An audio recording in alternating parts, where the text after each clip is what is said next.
Hey there and welcome. I am so glad you have made time to be with me this evening.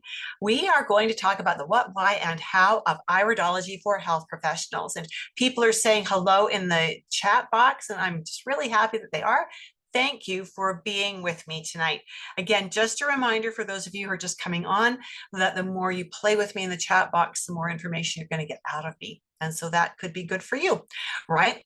So I know we've got people from all over the place here. I'm not going to ask you to put in where you're from, but I know some of you, so I know that you are from all over the place. I'd also love to know in the chat box whether you've got any iridology training or not. And if you don't, that's perfectly fine. Just say you're new. That's wonderful. I love new students. I would also like to know if you have training who or what style was it rather? Was it constitutional? Was it Jensenian? Is it Hessick? Is it Morse? Is it John Andrews? We've got new people. Oh, nice. Very good. Okay, this is so good. I'm glad to have you with me tonight. Now, I just also want to put your minds at ease. I'm not selling anything tonight. So if you think you're going to be high pressured into something, just take a deep breath and let it go, right? I'm not a high pressure sales tactic kind of girl. So you can just relax, get your pen and paper and get ready to take some notes. That would be very beneficial for you as well. We're going to take a deep dive into the science and the art of the practice of iridology. All right, so let's just start with a quick disclaimer. Because I'm going to be giving you information you can actually start using, even though you're not actually certified iridologist yet, we have to have this disclaimer. Cobblestone Health Limited, which is the name of my business that has iridology education as a part of it. Doing business as iridology education is not responsible for any results, good or bad, you get from using the information I'm going to share with you. You alone are responsible for the results you get. And if you use iridology, you are responsible to have the appropriate liability insurance. If you are required to respect, you are required to respect and adhere to local laws regarding required credentials for the use of iridology and the offering of nutritional or supplement advice. So I know that sounds really heavy-handed. I don't like having to read it, but it's true that we need to do that just because of the way the world is. All right. All righty. So why are you here tonight? We're going to talk about these questions first because I want to make sure I address your concerns. Why are you here tonight? Are you looking for a low invasive way to assess your clients? Do you work with clients and you need a better way of assessing them or another way of assessing them? Or maybe you've studied iridology already and it's not working for you. You feel like you must be doing something wrong. Or are you just curious and you want a low commitment way to investigate iridology further? I would love to know in the chat box which one of those three it works for you. Martha says constitutional. I love Judith's classes. Yay, thank you, Martha. And Shanna says I learned constitutional iridology from Judith. Best teacher ever. Love learning from you. Oh, Shanna, you make my day. Thank you so much. Thank you. I love it when my students pop in and say nice things. Marie Smith says, number one, she's looking for a low invasive way to assess her clients. Excellent, Marie. That is an excellent choice. Excellent, excellent. Let's talk about these a little bit more. And Sharon is saying number one as well. Good, Sharon. This is so good. So maybe you've heard about iridology or you've maybe experienced it.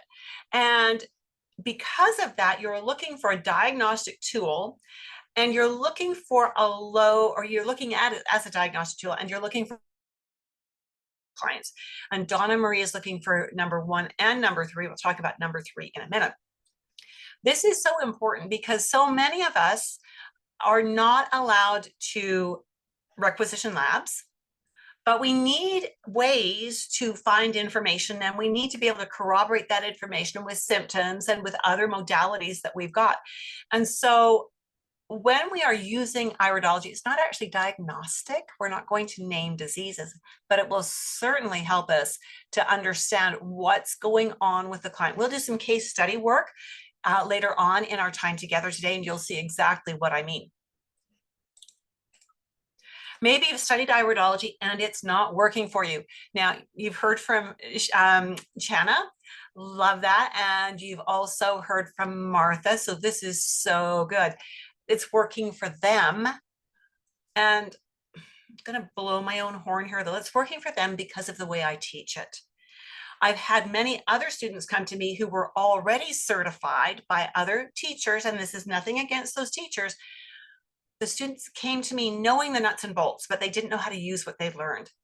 And because of that, they felt like iridology wasn't working. I've had students that were actually told, you'll figure out how to use it.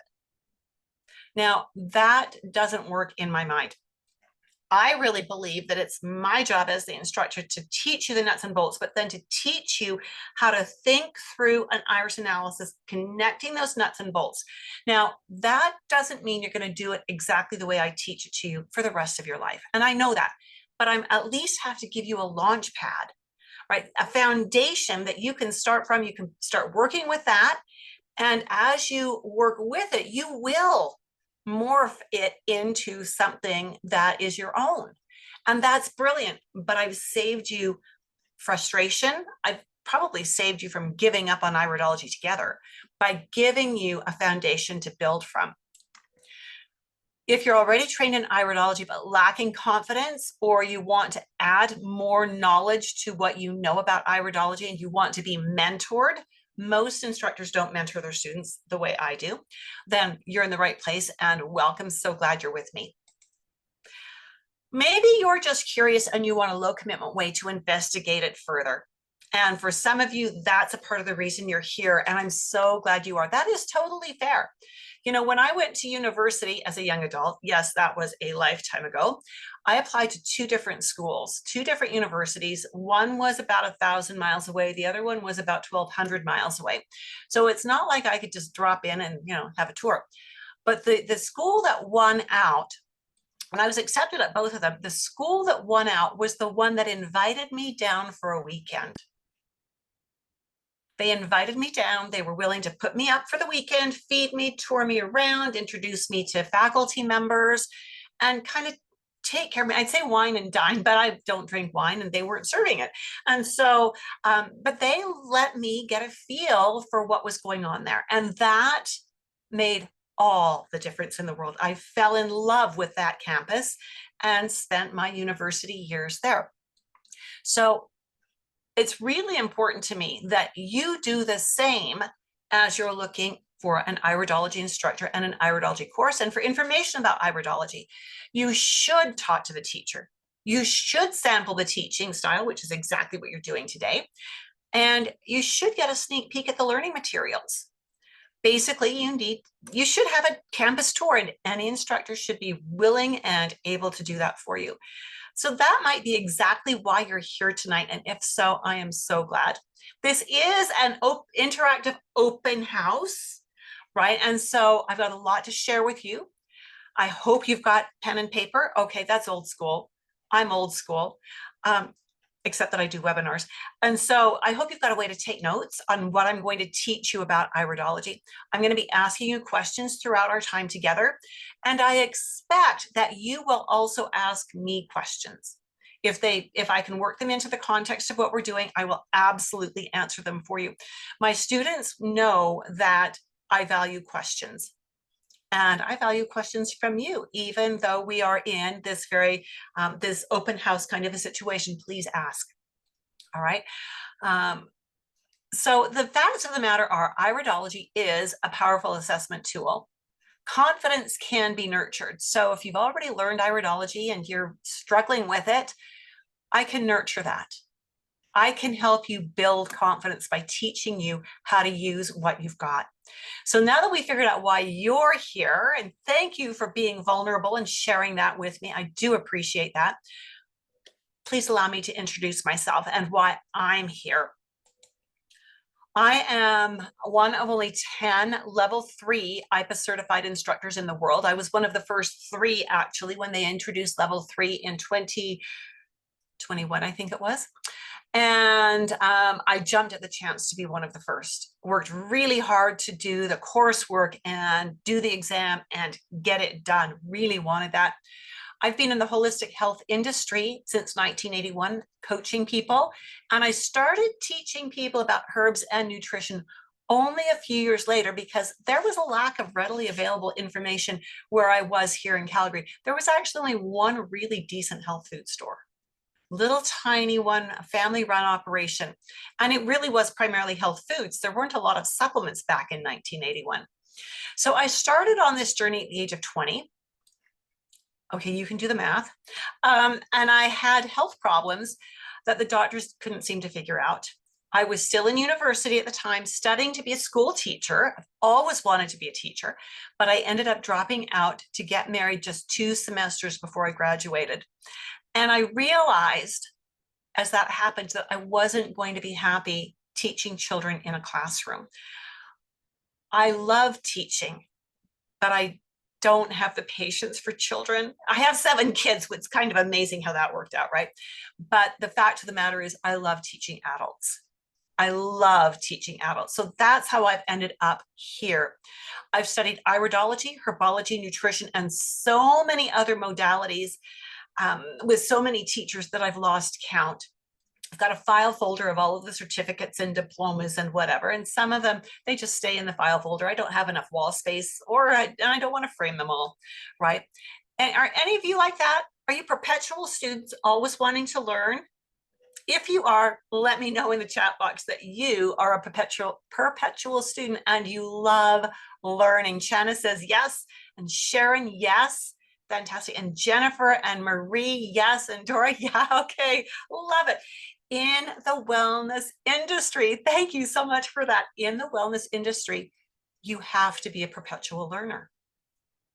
There is so much new information coming out. There is so much research coming out.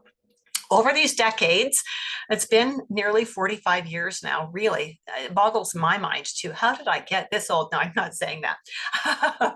I've designed and taught many courses. I've studied iridology. Okay, we've done that part. I've written and self-published many books. All of them are currently out of print, except for the Dynamic Iridology textbook, which is available only to my students who are enrolled in the course. I've designed and taught many courses, including the Dynamic Iridology Assessment System, which is an IPA-approved iridology course that includes all of their level 1 and level 2 curriculum. And that's what you need if you want to become certified by the International Iridology Practitioners Association.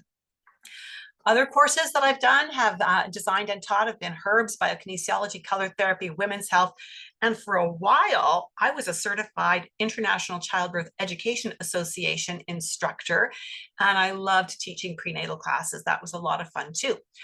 IPA just started issuing badges a few years ago, and so these are the most recent badges and we have to, as instructors and as certified iridologists, we have to do continuing education units to update, and we have to submit that every 2 years. So this is showing that I am current and that I have got what I need to be a certified instructor at the level 3.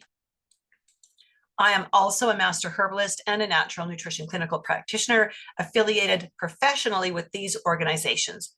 All right, enough about me. I want to introduce you to some of my students as well to hear what they have said about learning iridology. Karen Choate said this. She posted this on a Facebook post, so I've transcribed it over for her. Judith, I just returned from a regenerative detox course where iridology is implemented. I spread the word about what a wonderful teacher you are. Most people I talked with did not have anywhere near the same experience with their iridology education. No support, unanswered questions, and a lot of confusion. Mostly they finished their classes not knowing how to implement what they had learned. Like I mentioned, right? I feel so totally supported even still as I've graduated almost 5 years ago now. It's been a few years. I don't think there's anyone out there practicing, educating, and teaching iridology like you. Thank you from the bottom of my heart. I'm eternally grateful for your never-ending patience and support. We're going to talk about that never-ending support in a moment. And then I asked her, how has learning constitutional iridology helped you in your business? She is a certified natural health professional. I believe she is now an ND, and she specializes in digestive health.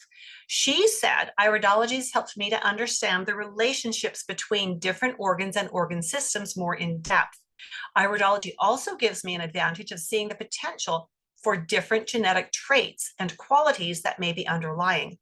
By observing the constitution, for example, you can extrapolate how the person's body will likely respond to applications of healing methods. Therefore, it has helped me to expand my knowledge and increased efficiency at providing more precise recommendations for health-oriented options. I really appreciated what she said there in both of her little posts, because she's really speaking the truth of how I want to teach and how I hope my students will be able to integrate iridology and how it will benefit them in their clinical work with their clients. Now, in order for us to understand iridology, we have to understand where it came from, because there's been a lot in its development. And again, if you've got questions about any of this as we're rolling, type them in the chat box and I'll try to get to them. We know that iridology is rooted in ancient cultures, Egypt, India, China, Greece. We also know that science evolves. Science isn't really about finding answers. It's about asking questions and understanding what the answer to that is so that you can ask the next question, right? It's a series of questions is what it is.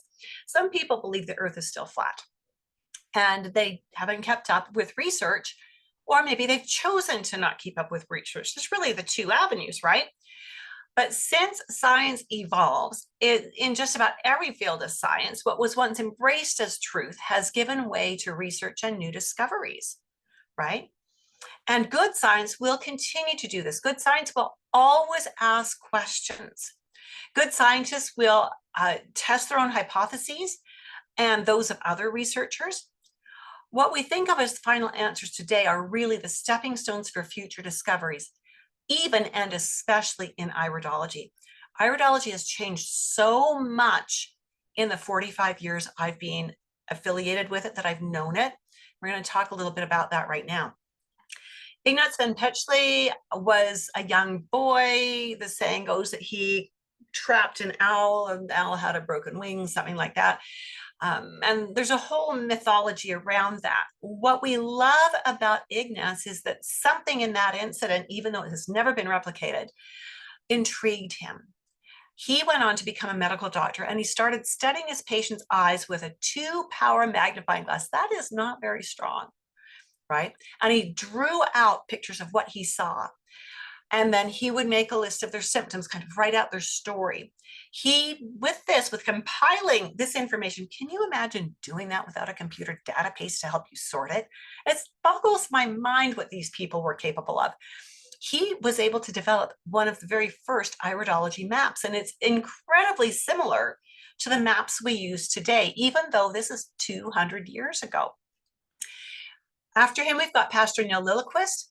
He discovered that fiber density, we're going to look at some examples of fiber density in a bit, it equals health resiliency. So when we look at eyes and we see that the threads or the fibers in the eye are densely packed, that is someone who genetically is more resilient. Give them the right foods, the right supplements, get them to get enough sleep, give them the right exercise, their body's going to go, oh yes, this is so good. And it's going to give them better results. When we've got a looser fiber, a more open fiber, that is someone who's not genetically as resilient. That doesn't mean they're always going to suffer with poor health. It means they will have to work harder and stick to their own health rules much more closely to experience good health. Pastor Emmanuel Felka, he started defining the constitutions. We're going to look at some constitutions tonight. He was the early one to start saying, when we see this in an eye, it means this is the kind of thing we're going to be working with health-wise. If we see this other set of information in the eye, we're working in this direction instead. Rudolf Schnabel said he researched pigment and pupil tonus, so size and shape of pupil, and what do different colors mean when we see them in an iris. He also said, and I love this, it was no easy task, and those who believe or would like to believe that handling iridoscopy or iridology can be learned within a few weeks or even days are mistaken and do a disservice to a good cause. Yes, I agree with him that when people attend a weekend workshop or a 12-hour course in iridology and then they start practicing iridology, they have barely skimmed the surface. And especially if it's a weekend workshop, they haven't had time to practice it, ask questions, put it to the test. And there's a lot of people practicing iridology that way, which is maybe not the best, right? Then we've got Joseph Angerer from Germany. Again, he wanted his research to be reviewed by peers before it got published. He became a naturopath. He was a student of Schnabel's. He was also very concerned that everybody who was doing research seemed to be creating their own language around iridology. He wanted to pull it all together. Can we all just agree on what we're going to call this thing and that thing and the other thing? It hasn't happened yet. We're still struggling with that a little bit. He also knew that students were reading books and accepting the printed word about iridology before adequate research was completed. A lot of researchers were publishing their work before it had been vetted. And people who were reading that work were taking it as if it was gospel true. And this is where much of the misinformation about iridology has come from. Does that make sense? If that makes sense, give me a make sense in the comments box. Let me know that that made sense to you. There is a lot of conflicting information out there, and it comes from people who studied the early works that had not been put to the test, and then they started practicing it and teaching it. And that's a problem. It is a problem. Joseph Deck published books about constitutional iridology. He's going to come into play again in a moment. And then we have Theodore Kriege, who felt that iridology was the #1 assessment tool, and it was best used in conjunction with other tools. So he suggested urine analysis, hand analysis, fingernails, tongue, feces. You could use traditional Chinese medicine facial analysis with this as well. He really wanted to see people learn iridology, but validate it or corroborate it with other styles of assessment.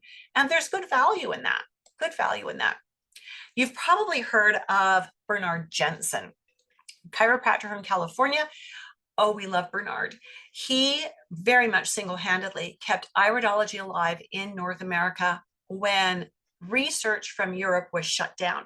The research was coming from behind the Iron Curtain, right? It was in Russia and Germany, the not free Germany. And he was just going with what he had, which was there was a lot of bad information in there, but he was a good man. And he did a lot of good for people. People would come to him on his ranch down in California and the Mayo Clinic had said, you've got 3 weeks to live, go home and get your affairs in order. Instead, they would detour and go to Escondido, and they would work with Bernard, and he would coach them with nutrition and fresh air and things like that. And then 25 years later, the people had moved to Escondido and were working for him on his ranch, kind of thing, right? So Bernard was a gifted healer. There's no doubt about that. And the fact that he kept iridology alive is remarkable. Then we have Harry Wolff. Harry Wolff was an American-born German. And Martha's saying she loves the history review. I think it's important for us to do this, right? For us to know where it's come from. Harry was an American-born German. He was fluent in German. He could read it. He could write it. He got his hands on one of the Joseph Deck books, which was written in German. And at the time, Harry was, I believe, a herbalist and a massage therapist and that kind of stuff.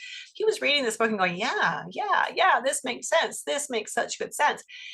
And he started teaching what he learned, and then he connected with Bill Cardona, who at the time was a registered pharmacist.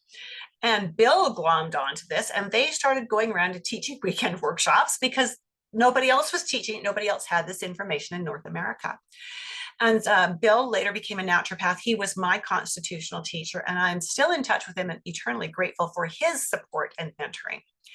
Now, with all of that, out of that, we now have 3 primary styles. We could expand this to 5 now, but we're only going to focus on really a couple of these.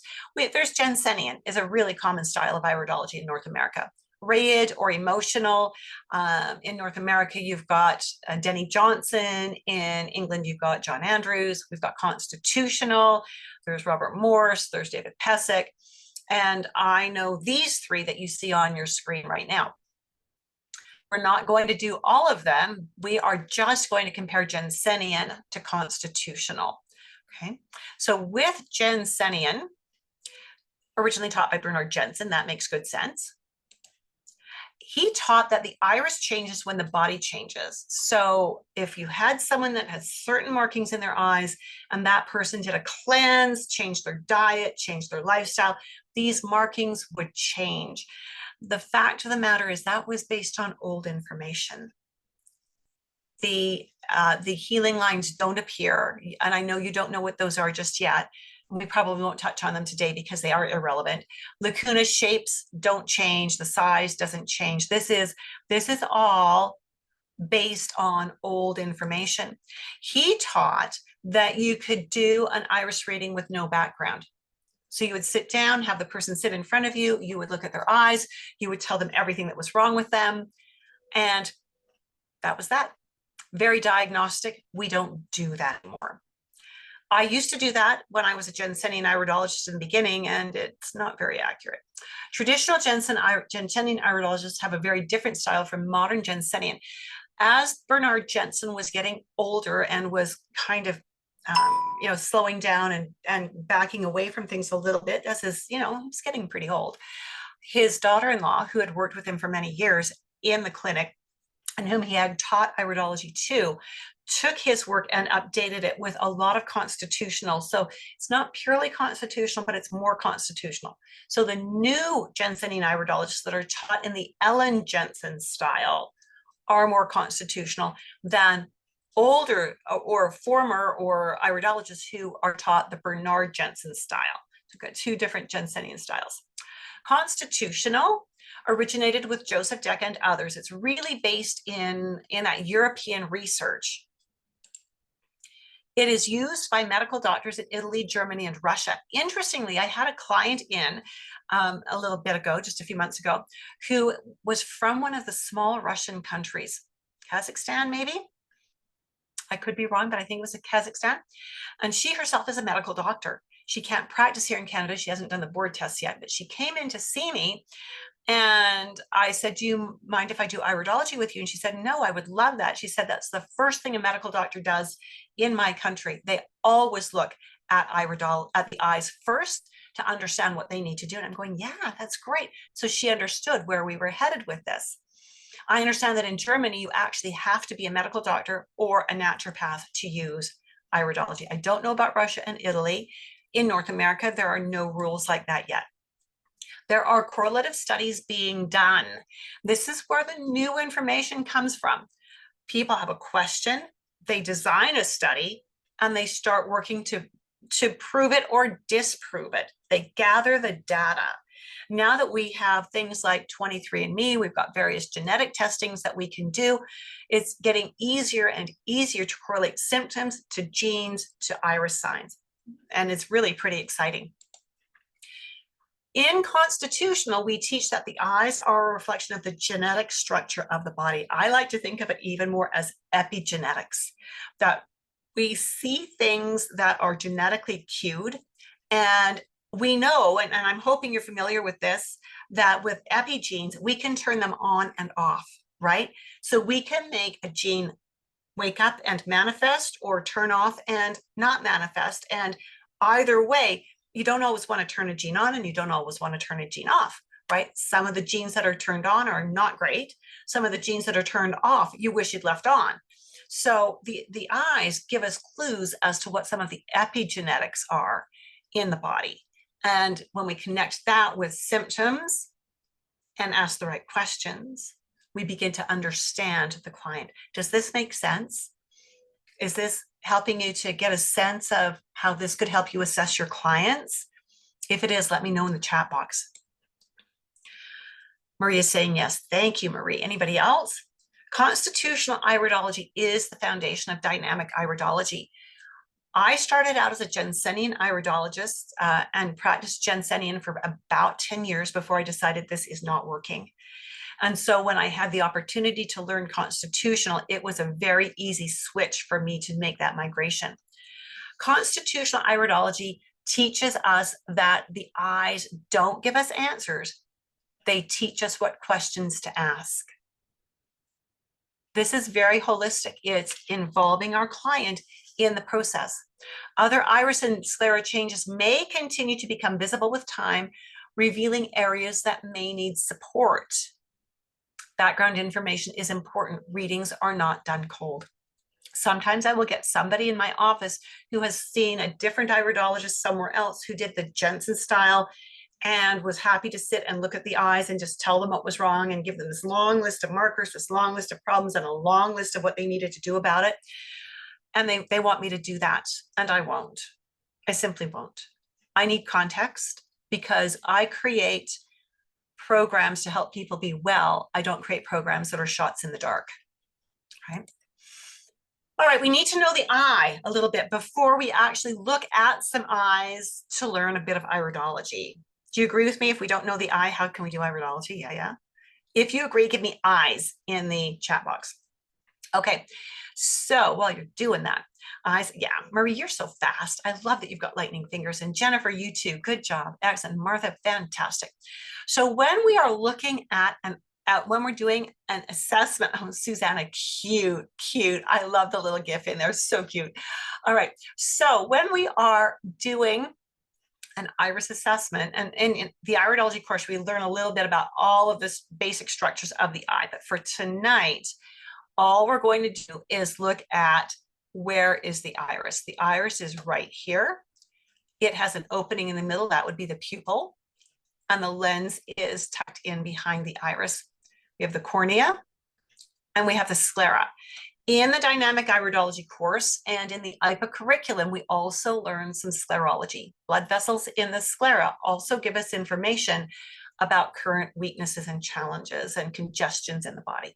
So today we are going to be focusing on a little bit of iris information, so just the iris. The first thing you need to know is that constitutional iridology, unlike other styles, relies very little on mapping. You've seen some pretty intricate maps if you scoped around online. And really, seriously, mapping is probably one of the last things that we do, because when we're working with the constitution and the symptoms, we can get so much information just by looking at that. Really, it's really remarkable. So we only will dissect the person if there's a good reason to. We're not going to come up with a list of every little pigment we see, every little opening, every little accumulation, every little thickening, every little bulge at the edge, every little fiber that's not doing what we want it to do. We're not going to do that. We're going to look at the eye in the context of what the client wants help with. That alone saves time. As we work with our client and get them feeling better, then we can go deeper if they want to and work more proactively rather than remedially, right? Stay focused on what the client needs, not on what I'm necessarily seeing on this whole big list of things. This is a quintessential example of a lymphatic iris. So lymphatic irides always have some blue. They may not be predominantly blue, but there will always be some blue, and there will always be some fiber. So we see these threads in the eyes. This is what we refer to as fiber. We might have other colors in this eye, just like we do. Sometimes it'll be pure blue. Sometimes we'll have oranges or browns or yellows in it as well. So we can have other colors. Common health concerns with the lymphatic eye are things like, and we're going to ask about personal or family history here, things like asthma, allergies, arthritis, eczema, psoriasis, and kidney issues. Now, what we know is that these irides are information accumulated from the past 3 to 4 generations. This is why we always ask, is there a personal or family history? So a client comes in, gives us their shopping list of problems that they have that they want solved, and we take that list, look at the eyes, and now we know which of the personal and family history questions we need to be asking. So I'm not looking at tiny details yet. That'll come later. But even then, I'll only focus on markings that are relevant to my client's condition. Really, I'm not going to go diving off the deep end, especially if there's no family history, no personal history.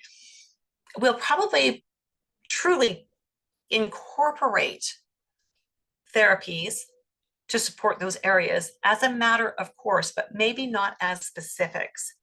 So that doesn't mean if this person has a lung issue, I'm only looking at the lung area of the iris, right? Because the lung is only one thing that's connected to the lung issues. I'm also going to look at bronchioles, their acid tendencies, kidneys, lymphatics, skin, stomach, intestinal tract. Now that sounds like I'm using a map, and I am a little bit, but I'm not using it to isolate a whole list of individual markings. So I'll look at for all those areas in the eye to get information because they're all chemically connected, right? You can't fix the lungs if there's a stomach issue, or if there's a bowel issue, or if there are kidney issues, or if there are skin issues. They're all chemically related, and I need to understand what order I need to address things in to get the lung results that we're looking for. I'd also look at specific areas of the sclera because that's going to give me information, and I will look at the pupil shape. Although, again, these add more depth to the assessment, and they are not specific lymphatic indicators. The sclera and the pupil shape are across all eye types. Here's another great example of a lymphatic iris. Notice how different it is from the first one we looked at. The first one was bright blue. This one is that dull steel gray blue. And it's got lots of yellows and oranges and browns laid over top of everything. But we have the fiber poking through. So we've got the steel gray blue, and we've got fiber. That makes it lymphatic. Do you know someone who maybe has eyes like this?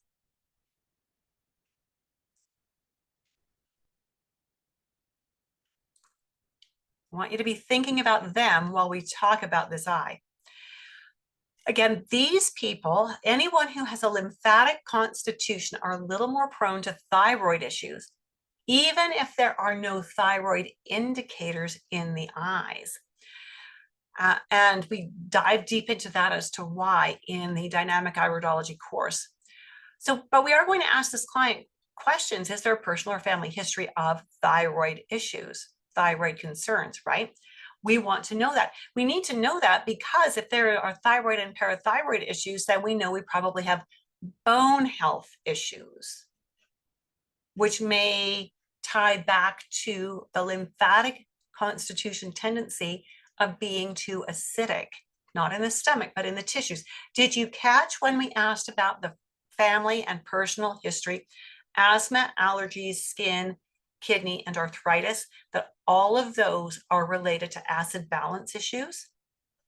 Did you catch that? This is where your anatomy and physiology really comes in.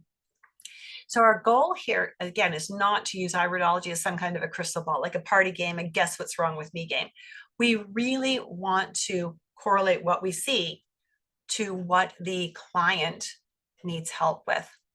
Constitutional iridology is about understanding the constitution of the person so that we can understand where they are less resilient and where they are more resilient, so we can understand why their health is the way it is, so that we can then guide them towards better health, teach them how to support the weak links, how to make the right kinds of corrections so that their body wants to do better, right?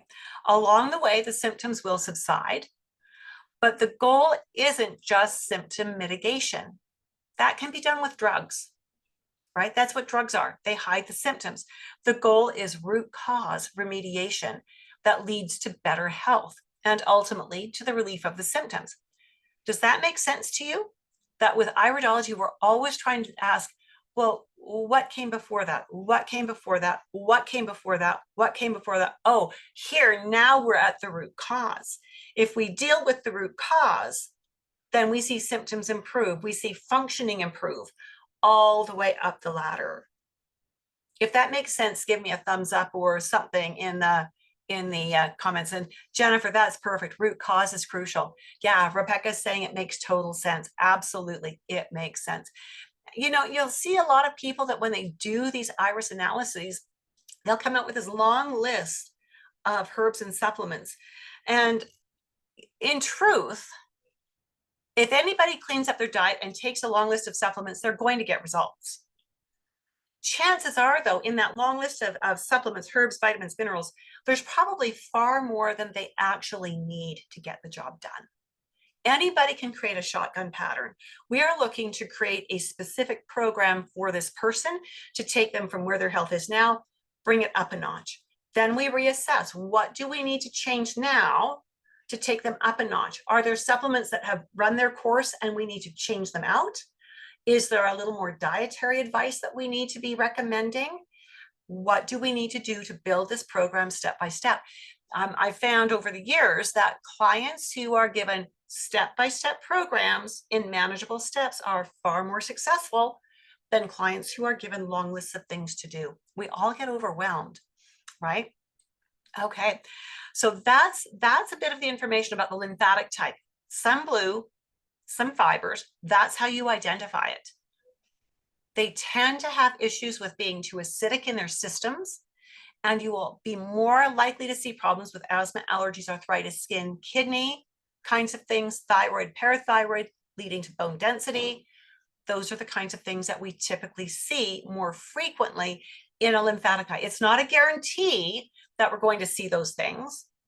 Maybe this person whose eyes we're looking at has come in and they've had a really healthy diet for many years, and they brought in the supplements they're taking, and they're taking high quality supplements that are very much on track, but they're just missing one key piece. For those people, I just give them the one key piece, right?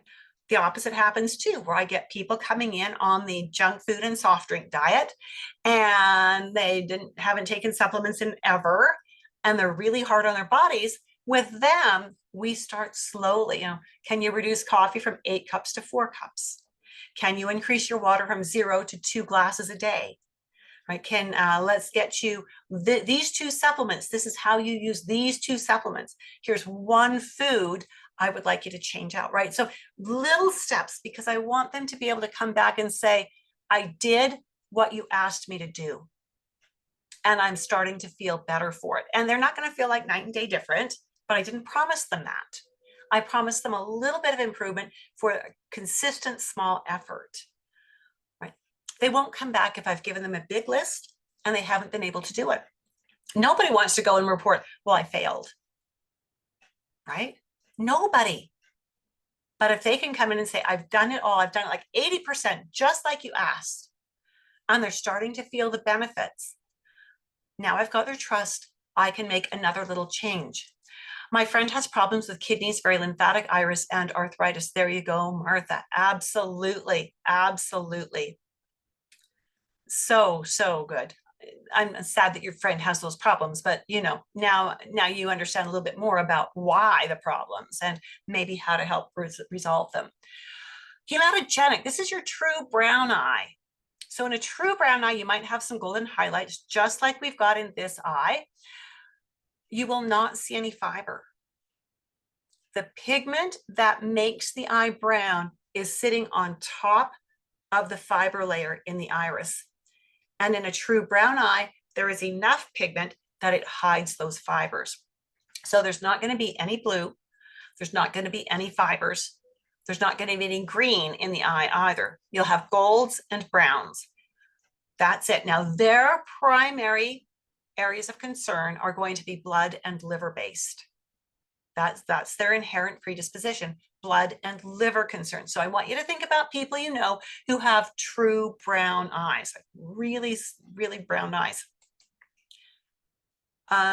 So people with hematogenic eyes, these true brown eyes, are more inherently prone to problems with, this is going to sound really long, sorry about this, spleen, stomach and digestion, circulation and heart, varicose veins. Their pH, they tend to be a little more alkaline. They need acid, and that's a problem because we need acid to promote mineral assimilation. Mineral balance problems, because they do tend to be too alkaline, so they have problems assimilating calcium well. And if they don't have the minerals they need, their endocrine and metabolism will often struggle. So depending on what symptoms or imbalances your client wants help with, the questions you might want to ask based on iridology could include things like, Is there a personal or a family history of blood imbalances, allergies due to liver imbalances, immune issues due to liver imbalances, blood lipid imbalances, including cholesterol and triglyceride kinds of things, again, due to liver imbalances, weight issues due to liver imbalances. Now, you wouldn't ask all those questions, right? You want to choose the questions that relate directly to your client. You want to formulate the questions thoughtfully, quickly, and thoughtfully so that your client knows two things. Number one, that you've heard them when they gave you the list of things that they want help with. And number two, that you are looking for answers specifically for them, right? You're not looking for cookie cutter recipes here. You're looking for answers specific to your client. So do you know someone who's got true brown eyes? If you do, give me brown is beautiful in the chat box. Let me know that you're paying attention for somebody here. So this is just the tip of the iceberg, of course. We go into a lot more detail even on the idea of the hematogenic eyes. We look at what their optimal diet is, supplements that are beneficial, what their emotional tendencies are, what their physical traits are, as well as what their eyes look like. We talk a lot about what kinds of questions we might want to consider asking. We go into real depth here. We look at what kinds of herbs and vitamins are typically more beneficial for them as well. And Jennifer knows somebody with dark brown eyes as well, or solid brown eyes. What about all the other marks and textures we see in an iris? What do we do with these? Well, that is again covered in the dynamic iridology course. We cover what these mean and what you do with them. We just don't have time to do everything tonight. This is a biliary iris. Now, when you think of biliary, what do you think of? What does the word biliary make you think of? While you're typing that in, when I first learned iridology, I was taught that an eye like this, that there were only two eye colors, blue and brown. And an eye like this, where I could see fibers poking through, where it wasn't completely brown or completely blue, meant this person was very toxic and needed cleansing. You will see so much of that in social media, where they're talking about, oh, you've got all these toxins in your body. You need to do this cleanse. Buy my high-powered cleanse. It'll change your eyes. No, it will not. No, it will not. You will spend a schwackload of money and do the cleanse. Your eyes won't change. You might clear up some things in the sclera, but your irides won't change because the irides are genetic. Remember we said genetic and epigenetic for the irides? Changing your diet or taking a bunch of supplements doesn't change your thumbprint. It doesn't change your irides either. And so when we see this, these people are not in need of cleansing. I love Jennifer and Marie. Thank you for weighing in on this. Jennifer says that Billy, she thinks of liver. Marie says gallbladder. It's primarily liver and gallbladder. A lot of liver here. Liver does over 500 different jobs. This is one of the reasons why having anatomy under your belt before you come into an iridology class will actually put you way ahead of the curve. It's why you have to have it to come into my course. Seriously. So this is the constitution, this biliary type, that trips up most constitutional iridologists. If you don't have good lighting or good magnification, it might look hematogenic. Now, in truth, if you called it hematogenic because you had poor lighting or poor magnification, you're still going to include liver in your assessment, right? You're going to be thinking, how does liver impact all of this? When we've got a biliary eye, we are going to note a few things. Number one, there will be no blue, but there will be fibers. Can you see that we've got fibers visible in here?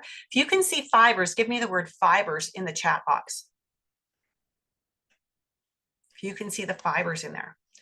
So if there's no blue and there is fibers, yeah, thanks, Marie. Jennifer, thank you. Excellent. Anybody else see the fibers there? Anna Marie, excellent. Yeah. If you can see that there's no blue and there are fibers, you know you're working with a biliary iris. Okay. I'm hoping everybody is seeing the fibers here.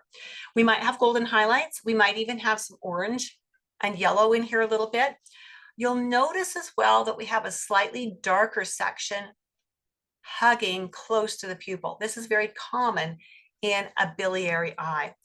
And so when we're seeing this, again, we're thinking liver primarily, a few other things as well. Our questions for the biliary iris type are going to circle around, is there a personal or family history of digestion issues, including any kind of a stomach issue?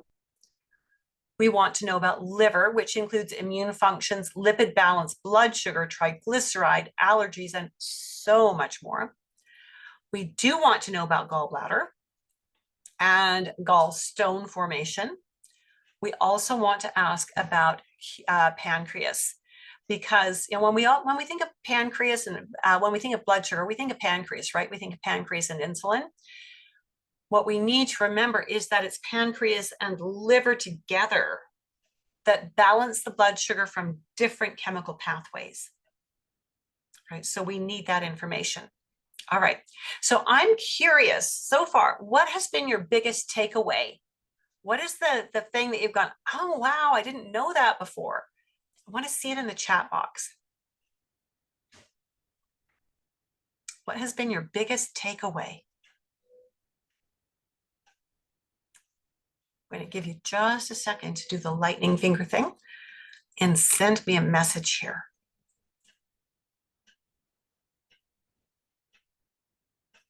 What has been your biggest takeaway? What is your biggest aha moment so far? We've been together for almost an hour.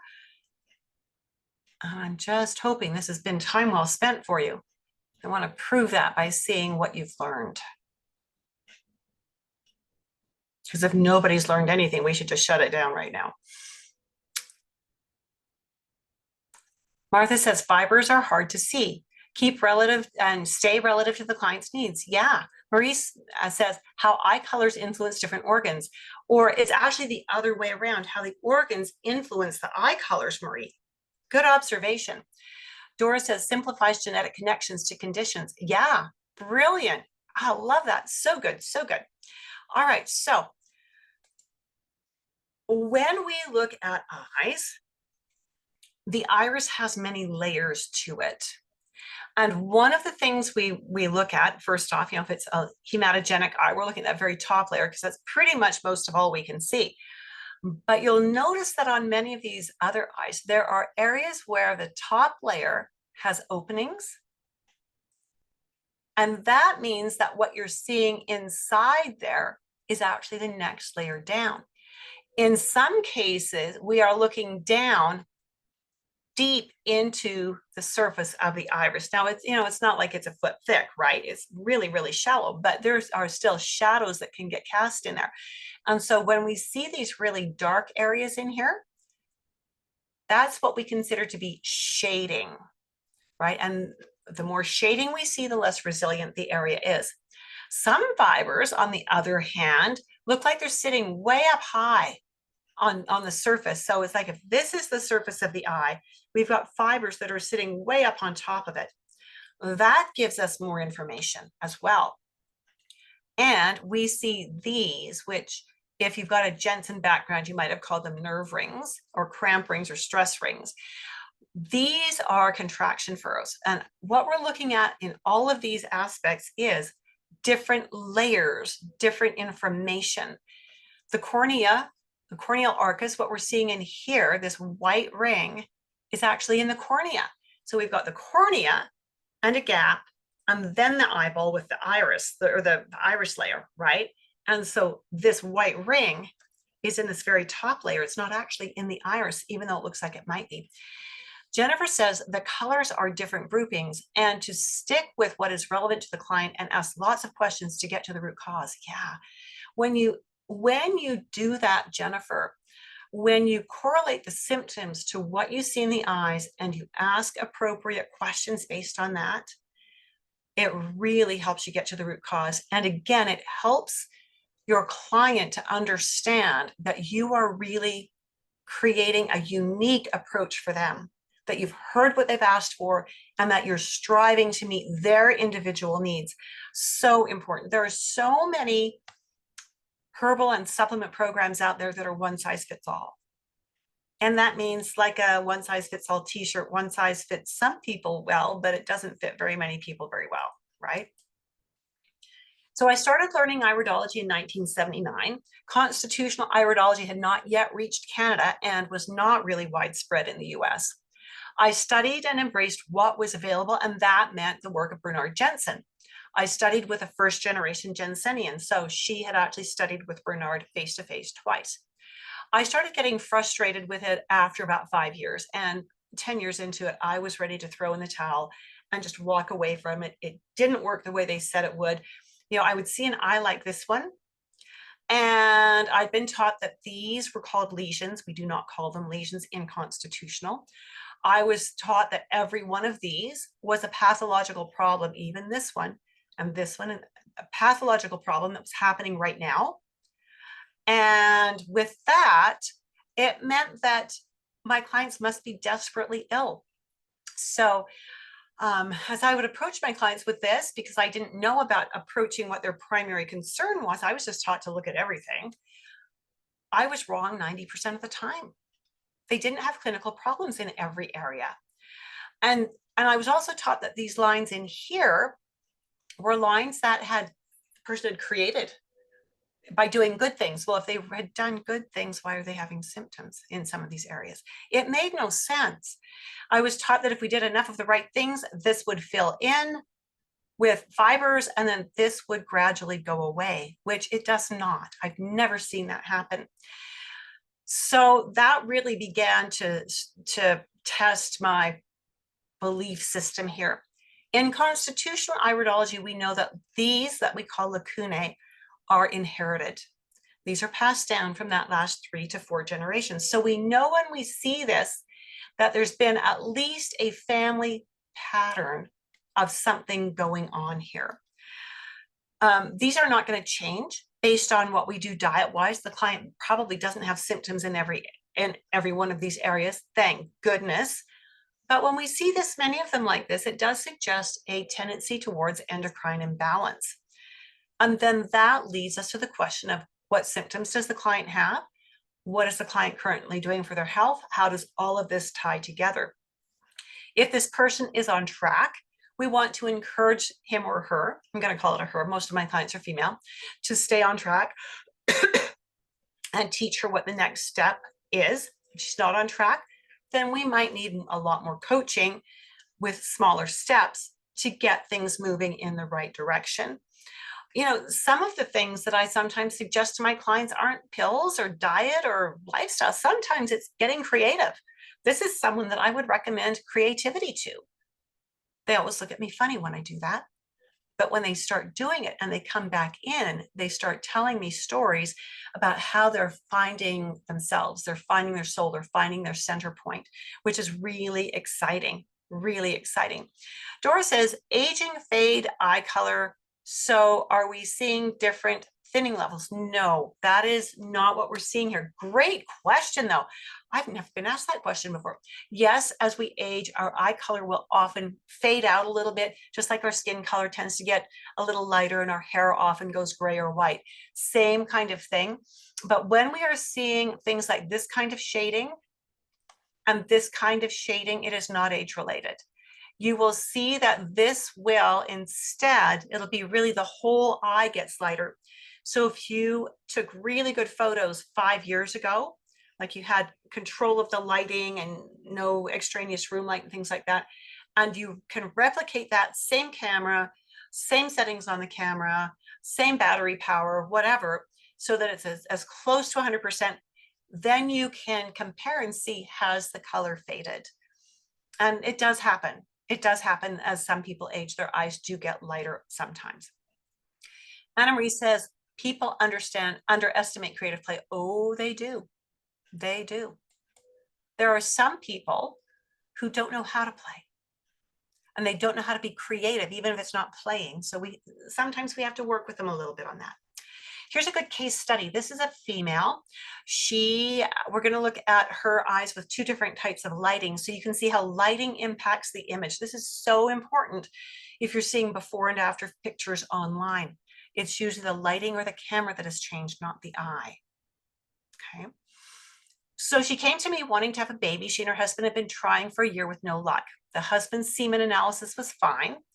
This client was having a period every 28 days. She described her menstrual flow as a smear on the toilet paper.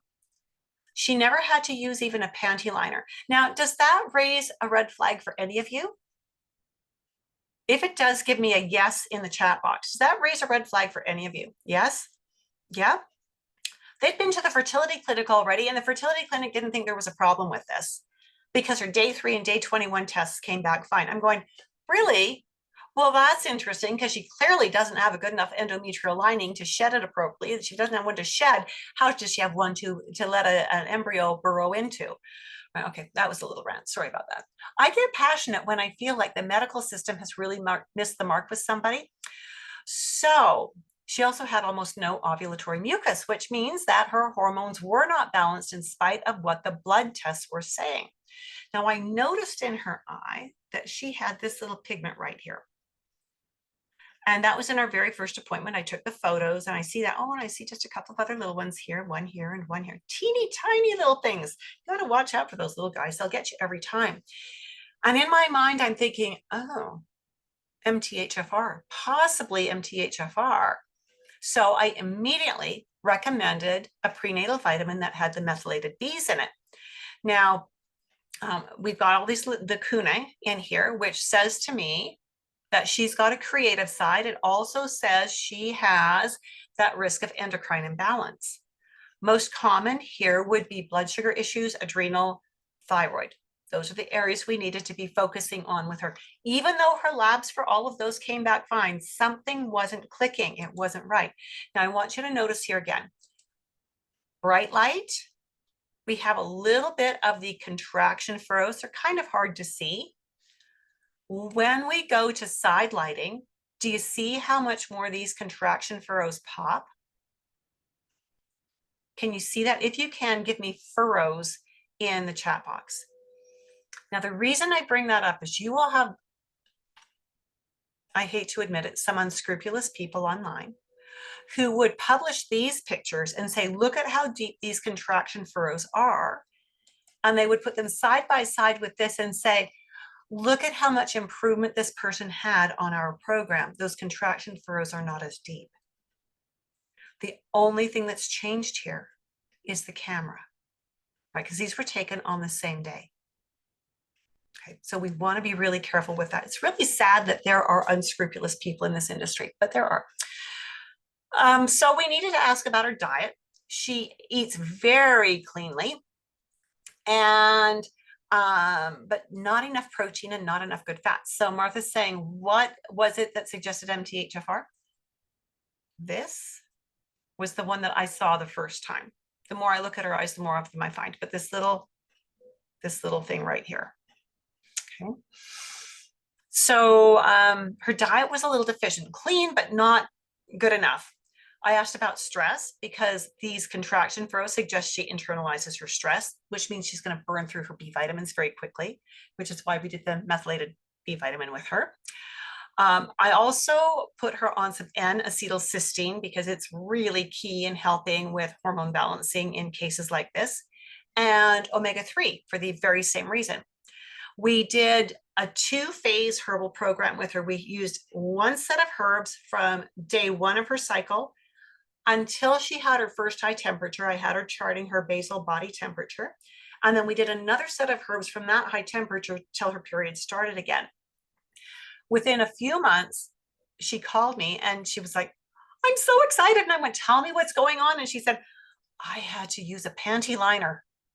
Right. And so we actually got her to wear, she had an endometrial lining to shed. At about the 6th month mark, she had a positive pregnancy test. Now, about 4 months in, she decided to do 23andMe. And she sent me an email with her 23andMe results. And I swear my computer was going to blow up. It was just vibrating. She was nervous and anxious anyways. That was her nature. But she was really wound up tight on this one because 23andMe had said she has one anomaly for MTHFR.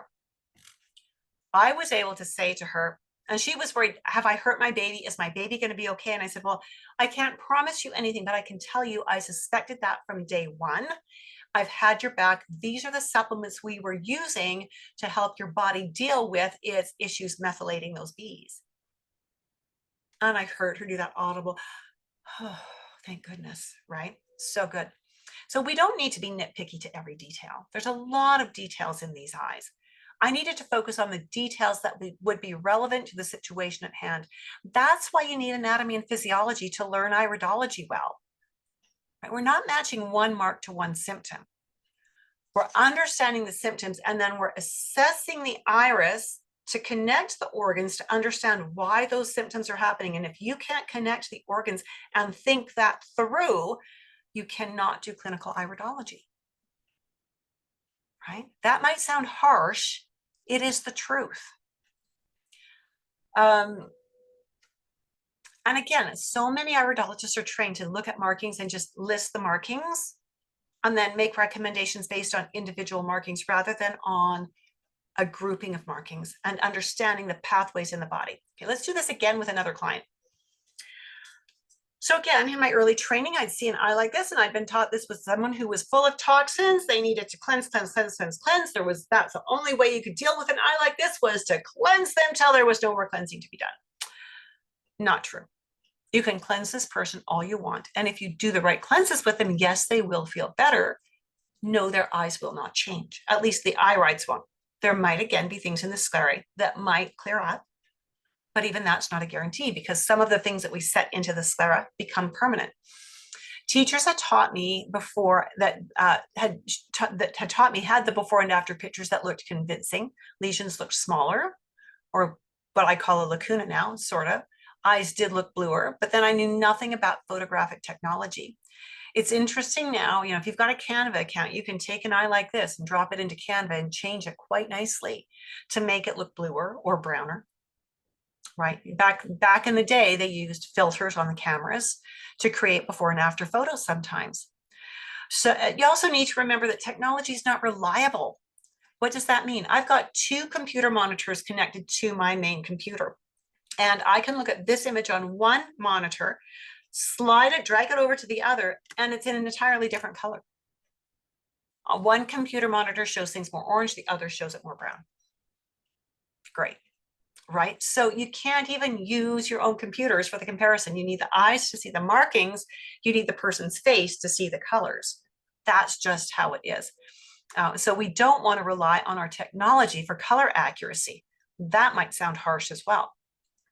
Changing the camera, the strength of the flash, the shutter speed, the type of light, the direction of the light, that's all going to change what the image looks like. And I've proven it time and time again.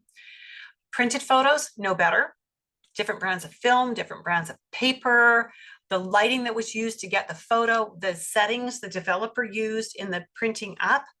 I have a mini photo printer, and it prints darker than my screen, which shows darker than my camera. Right? So I can use it to highlight markings like contraction furrows or radial furrows or specific pigment, but I can't use it well for color accuracy.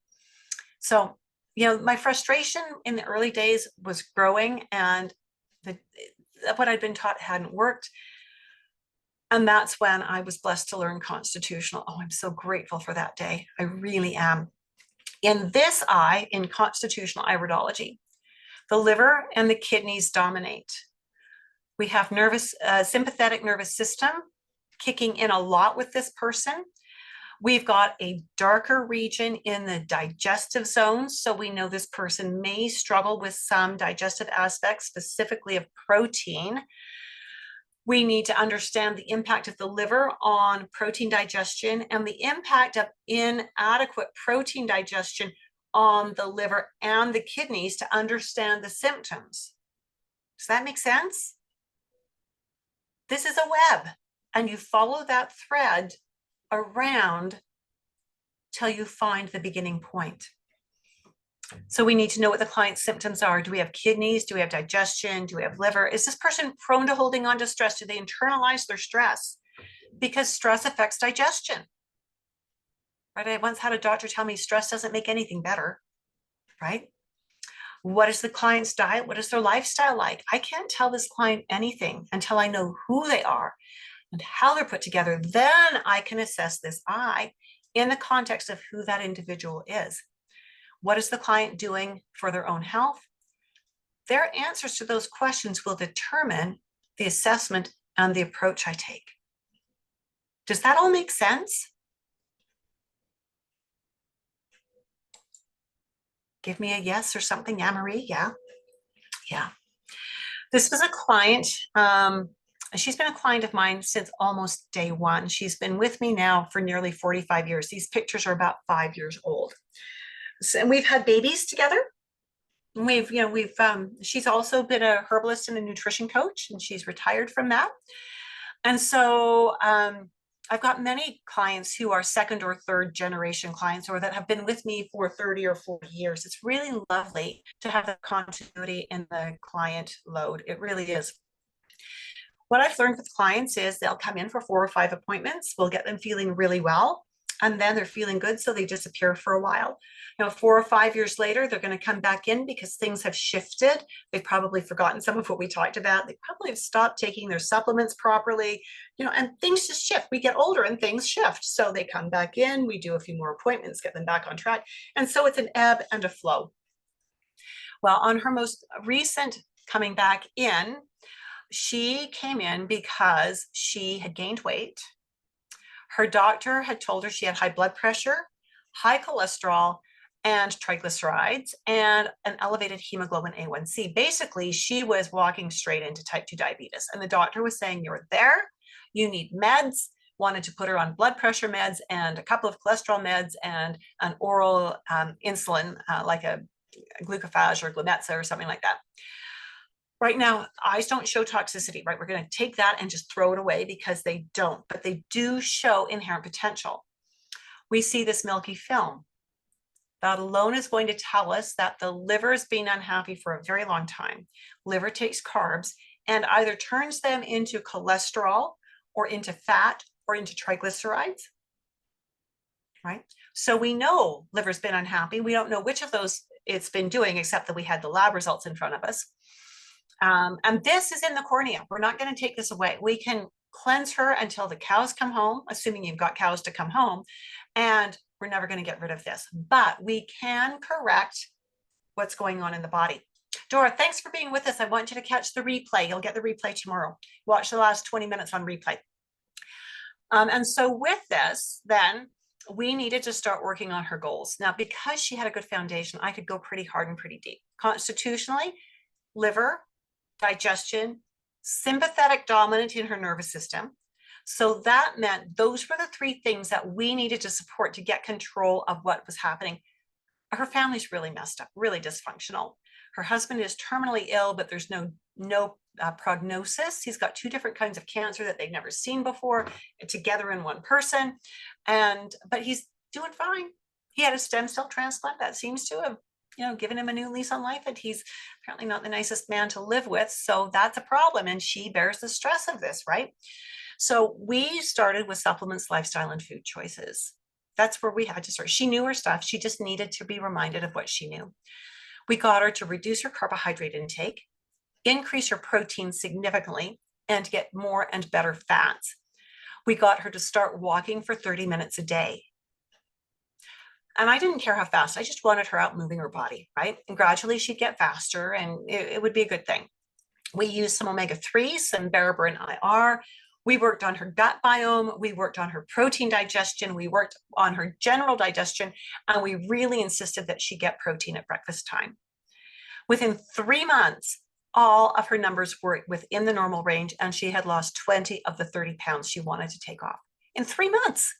That's all it was taking. But about a year later, a year after we took these photos, there was some family stress that was quite significant. She slipped off her program.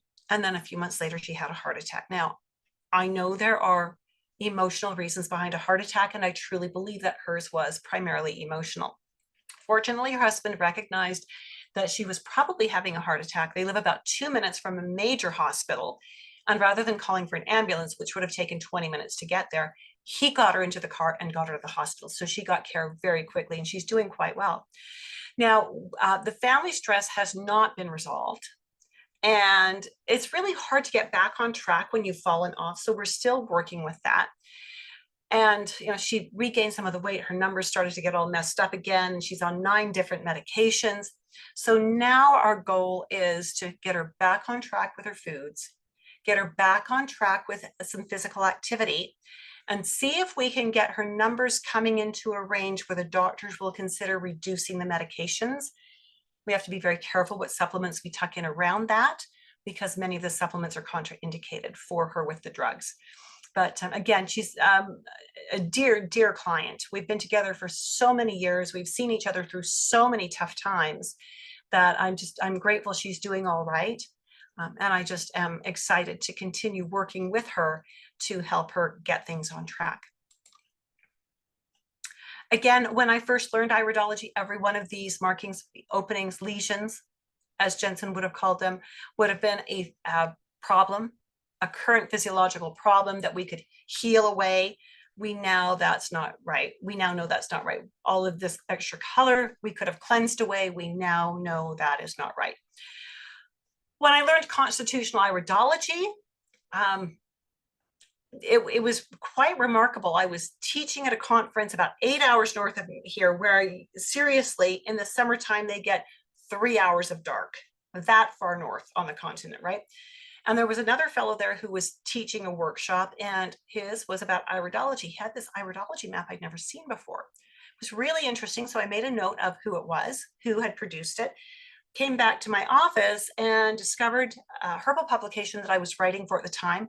On the back page, there was an article about constitutional iridology, and it had the same contact information as that iris map. I don't believe in coincidences, folks. And so I reached out to these people. They were the Bill and Harry, Bill Cardona, Harry Wolf. They had produced some VHS videotapes. Do you even know what a VHS videotape is? Some of you might. Some of you do, I know. Some of you won't, though. And so I ordered these videotapes, studied them backwards, forwards, inside out, upside down, how many times through, almost wore them out. That was how I learned my foundation in constitutional. Sharon says, yes, you know what a VHS is. Go, Sharon. Love it. And from there, I then brought Bill Cardona up to Alberta twice to teach certification level courses for us to get things rolling. And so that was how I learned constitutional. What we know, again, is that all of these lacunae are passed down from the last 3 or 4 generations. So we need to ask the personal and family history types of questions, right? We know we don't cleanse pigment out. It is there, but we might accumulate more pigment over time. That's just how it goes. And that accumulation of pigment isn't because the person has had some riotous living. It's because of epigenes. Something has triggered a gene that is depositing pigment in the eye. The color of the pigment and the placement of the pigment tells us what's going on. Tells us which organ wants to be out of balance and which organs are going to be impacted by it. This person that we're looking at right now may have issues with connective tissue, with the kidneys not keeping up, with the liver and the lymphatic system and the immune system not wanting to do their jobs all the way. But what are the symptoms? What is the diet? What is the lifestyle? The goal here is not to change their eyes. The goal is to improve their health, to teach them what they need to do to have control of their health, right? Isn't that what we do as holistic practitioners? We mentor, we teach. We don't wave the magic wand. We teach our clients, we empower them to be responsible for their own health. And then we become the mentors. We're not the healers, we're the mentors. Do you agree with me on that? If you do, give me the word mentor in the chat box. Yeah. Oh, Marie, so glad you agree with me on that one. And Sharon too. Yeah. In old iridology, oh, and Susanna too, fantastic. And Anna Maria, yes, lots of like-minded people here, so good. In old iridology, Anna Maria says, love the way you phrase that. Oh, thank you, Anna Marie. So important, so important. This eye, let's take a look at this eye. Old iridology, I would have said this person is stressed, headed for a nervous breakdown, and is loaded with parasites. We better do a parasite cleanse. That was old iridology, right? Jennifer says mentor guidance, absolutely, love it. In constitutional iridology, this eye says very different things. It does not say stressed out. It does not say nervous breakdown. It does not say parasites. Here's what it is. This is an Asian woman in her mid-30s, and I do a lot of fertility work. Her concern was infertility. She and her husband had been trying for 3 years to get pregnant. They'd been to the fertility clinic, and the fertility clinic had given them Clomid and metformin, and that was all. And I didn't know that they'd had the Clomid and the metformin until well into our first appointment. As I'm looking at her eyes, I note the contraction furrows. So I see these rings coming around. So I know she does internalize her stress. And as I'm looking, I see this. I'm thinking she has MTHFR. Now, I can't say that because I can't diagnose, but I can think anything I want. So I'm thinking she likely doesn't methylate her Bs very well. So we made sure she had methylated Bs. If you've got someone who internalizes their stress and they don't methylate their Bs, they're going to have a lot more problems with anxiety and depression and things like that. So I asked, her husband came with her to every appointment, and it was sweet. He was just so supportive. I said, how do you handle stress? And he laughed. Both of them were accountants, different firms. And he laughed. Oh, yeah, when it's month end or when it's quarter end or when it's year end, she comes home from work, she goes straight to bed. Like, you don't even talk to her. You don't even say hello. She just goes straight to bed, right? So she was internalizing her stress. Additionally, she has the beginning of a lipemic diaphysis, which tells us liver is unhappy and has been for some time and is not managing carbohydrates properly, which, oh my goodness, could that go into cholesterol or triglycerides? Could it be a part of a blood sugar imbalance? Oh, so I asked, has anyone ever suggested that you might have polycystic ovarian syndrome? Not that this suggests PCOS, but when I put all these things together, that's what I think of. And when I asked her how long her cycle was, it was 90 days. That's PCOS right there usually. And so, she said, oh yeah, they diagnosed me with that. Absolutely. And I said, have they ever said anything about maybe insulin resistance or type 2 diabetes? Oh yeah, they gave me metformin for that. Okay. And did they do anything with your diet? No, they just gave me metformin. You just want to shake the medical world sometimes. So we did all kinds of good diet work. We got her cycles from 90 days down to about that 35-day mark, which is sweet. We got her having a very clear ovulation with a good luteal phase, good ovulation mucus, sweet. We got her blood sugars tremendously well balanced without the metformin, super sweet. It took them 18 months. They conceived. She was told that she would definitely go gestational diabetic. She did not. She followed the instructions I gave her to a T, and she never developed gestational diabetes. She delivered her baby in a 4-hour labor. She was a petite little thing. 4-hour labor and delivery from start to finish with, I believe their baby was about 7 pounds. Nice size, just perfect in every way. Perfect in every way. It was so exciting. And yeah, Jennifer, I agree. That is exactly how it should be. Exactly, right? So good, so good. So, but I couldn't have figured out the PCOS, the MTHFR, the insulin resistance well if I hadn't seen her eyes, because it was the eyes that made me ask the deeper questions and went, oh yeah, we knew that. But then knowing that she's got the diagnosis, she's got the labs to prove it, I see it in her eyes. Now I know what to do with her diet. Now I know what to do with her lifestyle and her supplements, not just a cookie cutter. This is how we treat insulin resistance, right? Very specifically, Asian, white rice, sticky sauces, lots of sugar. We had a lot of work to do, right? All right. A male, let's look at a man for a change, okay? This is a guy. He's been with me for about 10 years. He started coming in about 10 years ago, came in for a few appointments. Nothing was critical. He disappeared. About 2 years ago, he started coming back because at the age of 64, he now had hemoglobin A1C of 7.2, and his glomerular filtration rate was 61. If you know your tests, 60 is where 60 As soon as you hit 60 or lower, they're talking chronic kidney disease, right?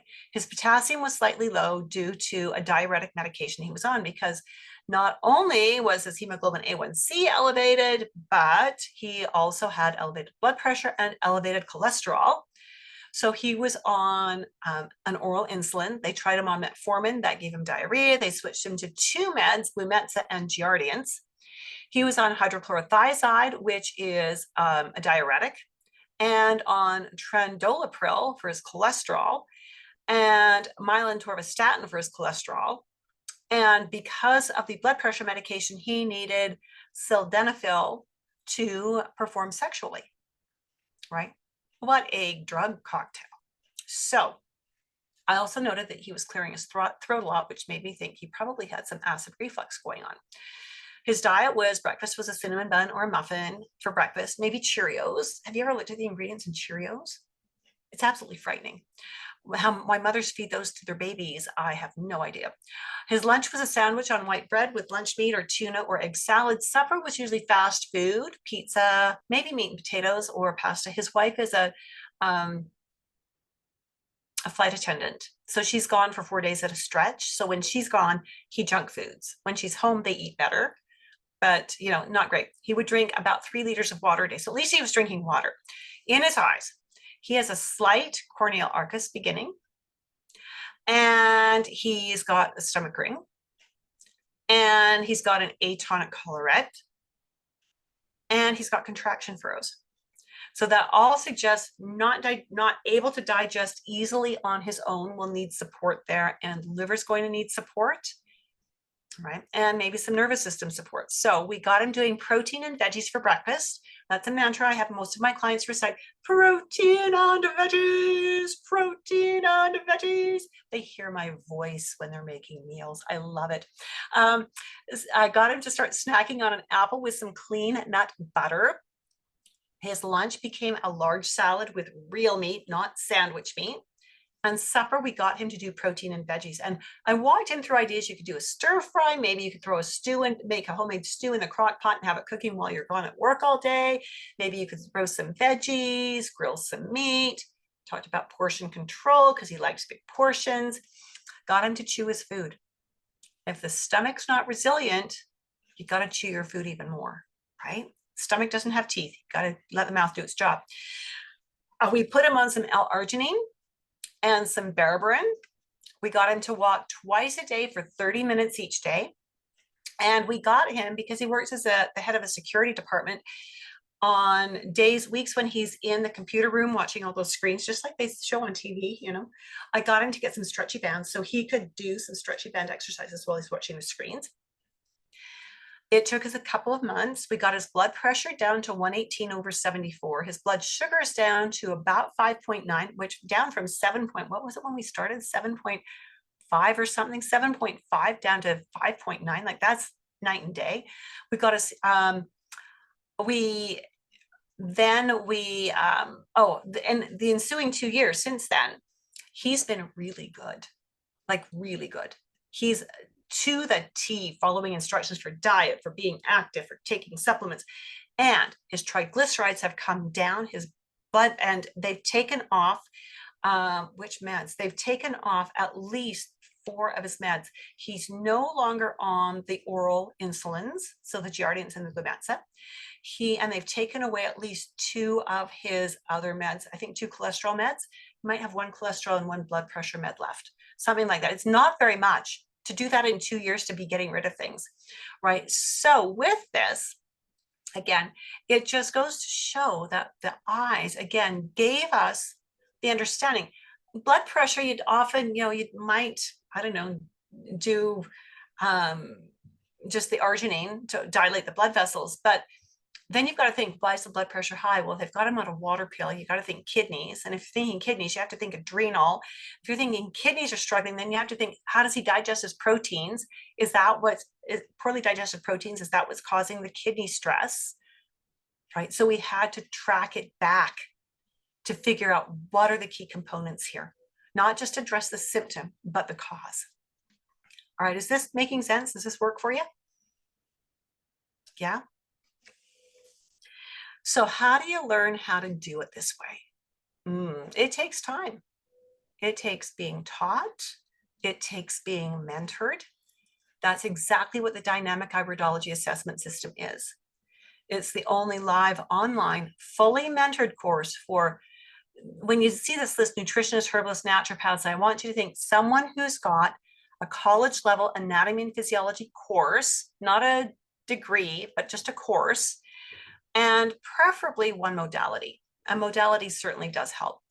And they're working with clients and they want to streamline their clinical work without sacrificing client care. Maybe you're not working with clients yet, but you've got the A&P and you want to learn iridology because you want to work with clients. That would be good too. That would be good too.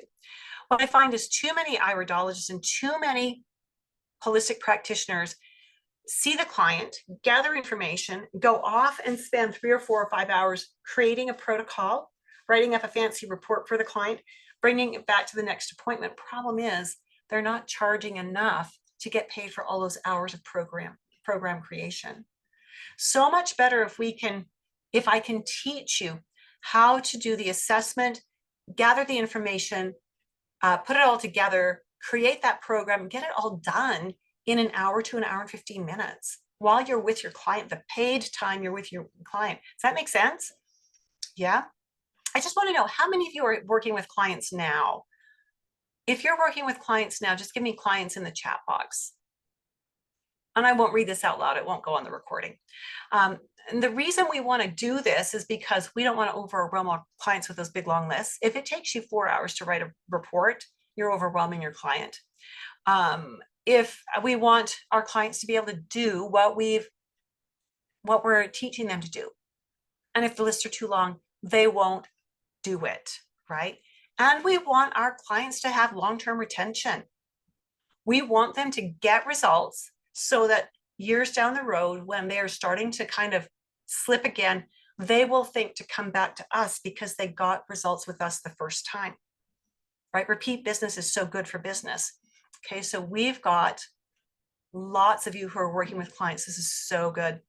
So the next course start date, if you've already completed anatomy and physiology, the next course start date is November 28th. The only way you get into the course is by having a one-on-one Zoom meeting with me. I want to talk to you. I want to get to know you. I want to make sure you've got the A&P, and we want to make sure that this is the right fit for you. You and I need to decide together that this course is a good fit. It's a good fit for a lot of it's a good fit for all the students I've let in, right? There are some students who weren't ready. They needed to go and get their A&P, or it wasn't the right time in their life. They were already way too busy. And if they tried to fit this in, they likely would not have been successful. And that's not what this is all about.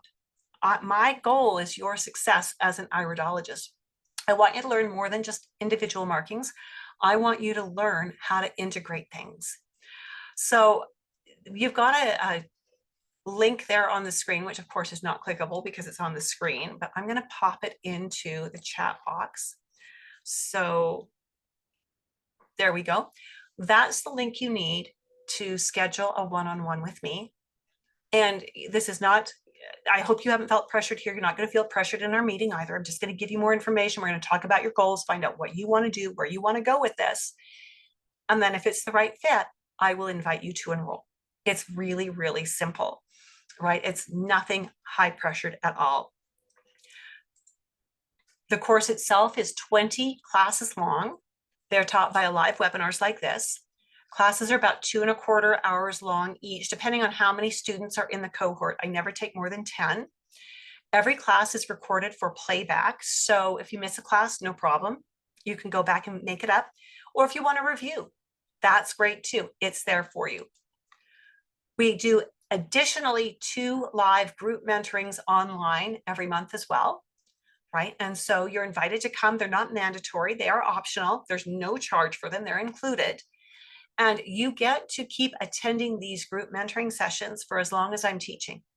You finish your course, great, keep coming.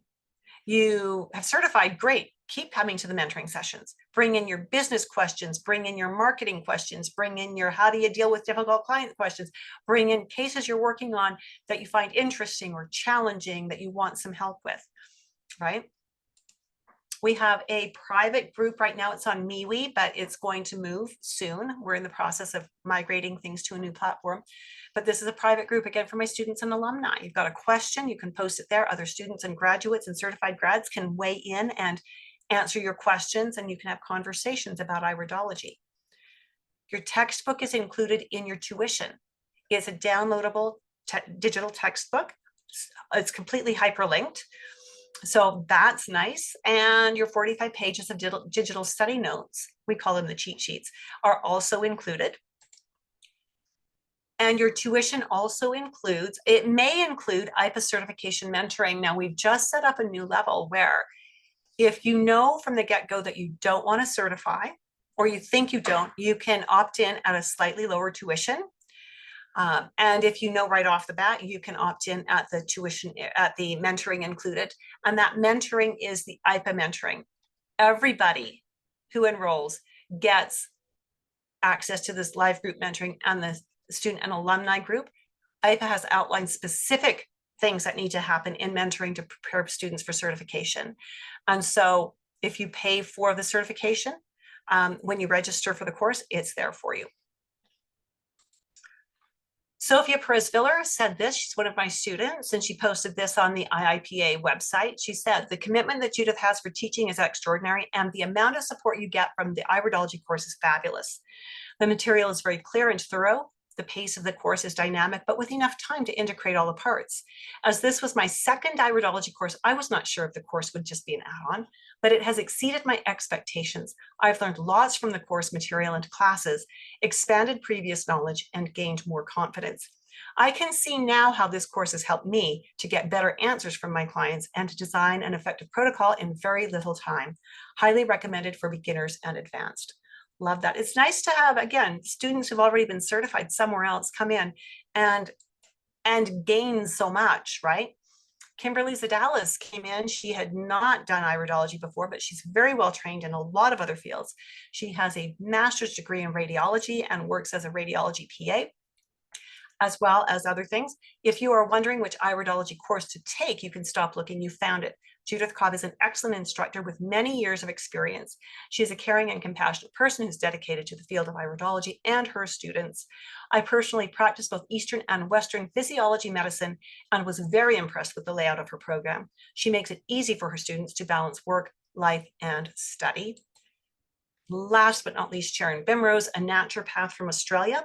I had already taken iridology as a part of my studies as a naturopath. However, Judith's course, Confident Nutrition, we've changed the name, by the way, Dynamic Iridology, surpassed my previous training in structure, content, delivery, documentation, and support.